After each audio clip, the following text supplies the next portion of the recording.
Okay, so I'm just going to build off the same network topology, and we're going to go ahead and build a static route off this network topology. Now, when it comes to determining an IP route, all we really care about are the routers. So we're going to start with router 1. Basically, what the IP route is doing is it's saying if PC1 wants to talk to PC3, how do we get there and who do we talk to? So, to start, we're going to go ahead and go into our console. We're going to go ahead and go into conft. Now the command for saying an IP route is just IP route. And now, if we want to talk to someone on 10.0.0.0, so for if any reason there's an IP address that comes through with this, oops, .0.0.0, if something wants to go from here on this network, it has to go through this port up here.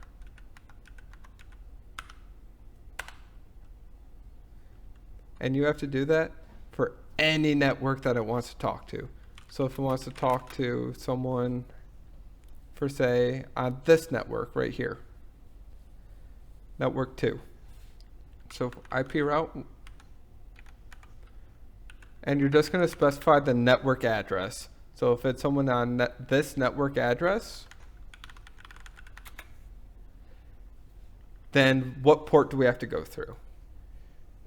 This one, 10.0.0.2. In order for router 1 doesn't care about its own ports. It knows its own ports. So if router 1 wants to talk to router 2, the only way that it can get to router 2 is right here through this port. And that's what we're specifying here. So 10.0.0.2. So if you want to talk to that IP address, follow that route. Now, you also have to specify if it wants to talk to network 3. Technically, you do this one too, but we're not going to be sending data through this network right here. I'll specify it anyways, I won't be lazy.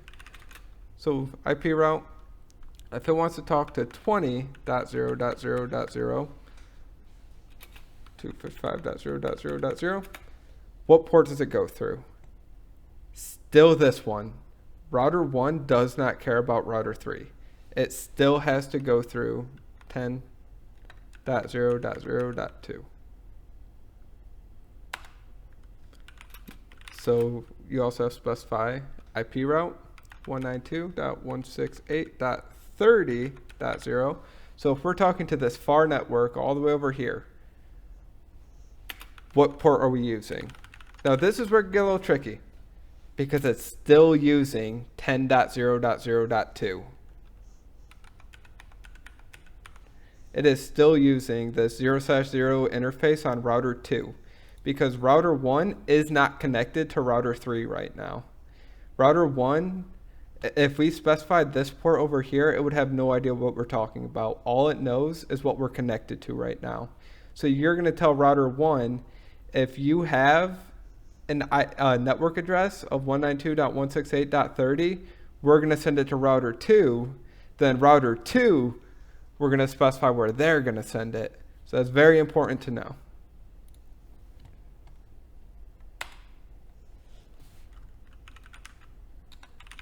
I think, yep, that's the command. So show IP route right here is what I just typed in. Show IP route will list off everything that we just specified right here. And this is how you check your router table to make sure that everything is set up properly. Now, you have to do that for every single router. This is why static routing could kind of suck. So, if we want to send stuff from network 2 over to network 1. So if we're talking to network 1, we have going to conft. I'm going ahead of myself. IP route 192.168.10.0. That's our network address. If we want to talk to this network right here, what port are we going through? So it comes up through here, across through here, into port 10.0.0.1. This is the port that's directly connected from router 2 to router 1. So if we want to talk to this network, this is the port we have to go through.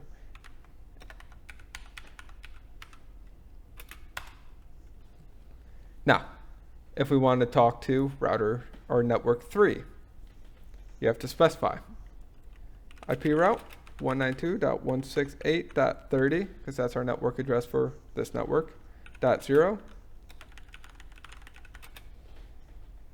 We have to go through this port, the one it's directly connected to.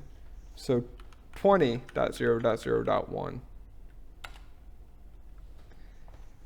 And now that also works in if router 1 needs to send data over to over to this network over here, it's going to see the 192.168.30 IP address, and it's going to know, okay, we need to send that to router 2. Router 2 will get that. It'll see that network address, and it'll send it over to router 3. And I'm also going to go ahead and say, if we're talking to these networks,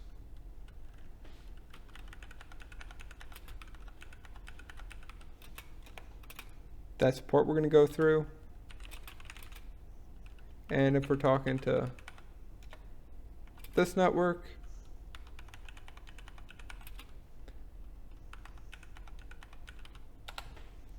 because the way I have it set up, that's a completely different network right here.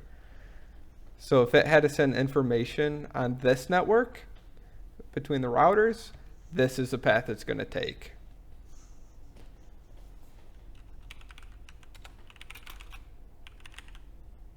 Show IP route, and you can just go ahead and make sure everything's in here. Cool. And you have to do that for every single router. If you don't, they won't be able to talk to each other. Select all the way out. Conf T. Okay. IP route for 192.168.20.0. If we want to talk to, ignore that, I can't click. All right, if we want to talk to this network down here, like PC3 on this network, router 3 has to talk to router 2 going through this port on router 2.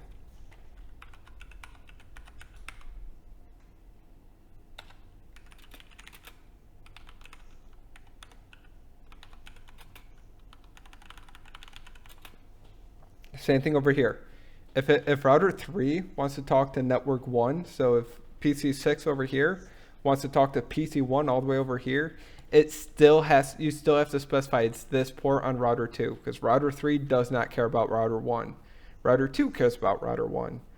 You're just telling router 3 to send it to router 2 for router 2 to deal with.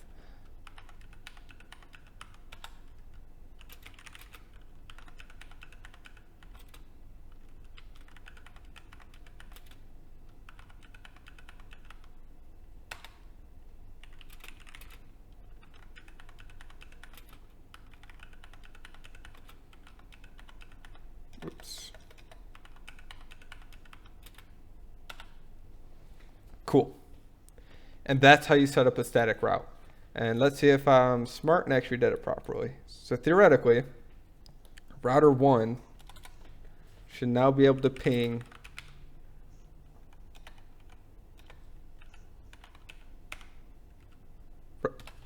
our computer 1 all the way over here, should be able to talk to computer 5. Yep. The first 2 to 3 typically time out. That's not uncommon. But we were able to get a ping from PC1 to PC5 using this static route we just set up. It became PC5. I'm not going to use every computer to ping. We will go ahead and ping 192.168.10.2. We'll go ahead and ping PC1. And as you can see, we're able to ping this computer on this network using that static IP route we just set up.